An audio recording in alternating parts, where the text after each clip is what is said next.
This is the piece I'm currently working on. I've started about 2 years ago. I've had a lot of interruption. I seem to be doing lots of other things. And there are times that life just takes over and you really can't spend the time you want to on these things. I've done several portraits of the family and my husband said, well, why don't you do one of yourself? So I decided I would. But what really interests me is that I want to add in as much pattern and as much colour as I can. Although I am the central figure, it's not about me, it's about the pattern and the colour. As you can see at the moment, a lot of it is just simply the basic silk painting. I've hardly touched the bottom half at all. It's painted out on silk and then it's backed onto a piece of felt so that I've got a softness and a movement so I can work with it better. The colours that I start with, the colours I first paint it out as, aren't necessarily the colours I'm going to finish with.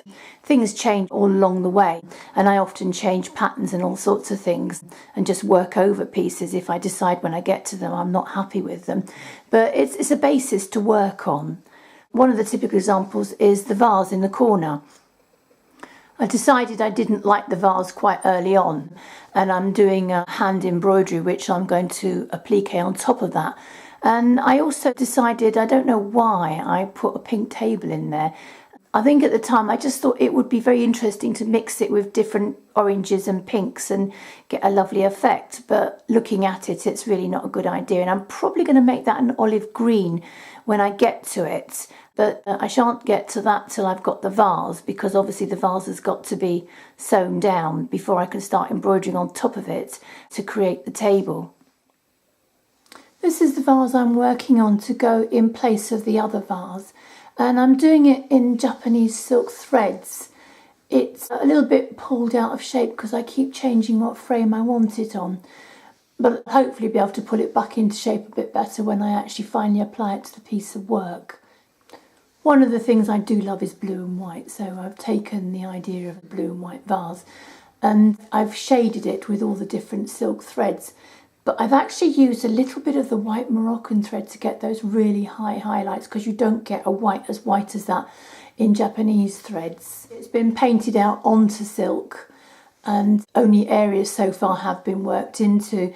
And I seem to be being distracted by so many different things at the moment. So I've also been off on a tailoring course and that's become another interest of mine. I tend to go off and do other things. You can't do big pieces of work all the time. It's just too intense, and sometimes you just go away and do other things for a while and you come back and you take the things that you've learnt and you bring it back to your work. And this is a detail of the bottom half. I've worked this bit and I've worked the flower in the centre, and that's as far as I've got so far.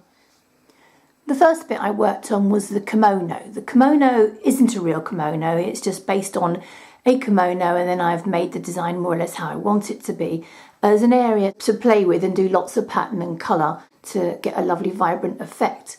The bird is hand done in Moroccan thread. It was really just an experiment. I've never used it before and I don't recommend it. It's not actually very nice to use.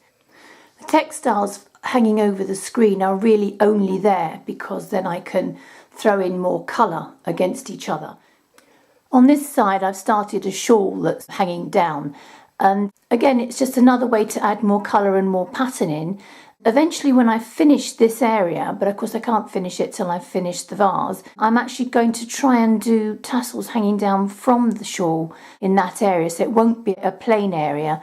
I also wanted a slightly lighter colour behind it so that it would bring in all the brighter colours in front of it. This time I've completely done the face by hand. I'm always looking for a way to try and make it more realistic, so every single bit of the face, the neck and the jewellery are all done by hand to try and give a more realistic effect.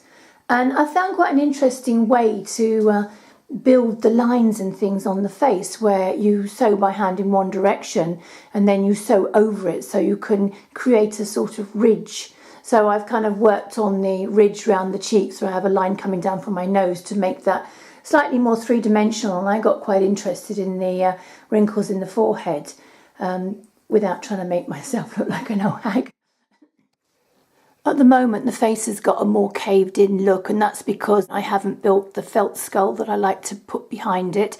When I do that, then hopefully the face will jut out more and the nose will jut out more, and it will have a better effect. The jewellery is also done by hand. I didn't think I could get a very good effect if I did that by machine embroidery. I've had an awful lot of difficulty in the past with hands and getting a good effect. So again, this time I've done them by hand. And I've used the same technique I did with my daughters, where I've put veins underneath the skin. Then I've also done underwork so that I can sew over it to create the effect of knuckles and bones. In this section, I've actually finished the embroidery around the hands. You can see all the colours and the effects that it has.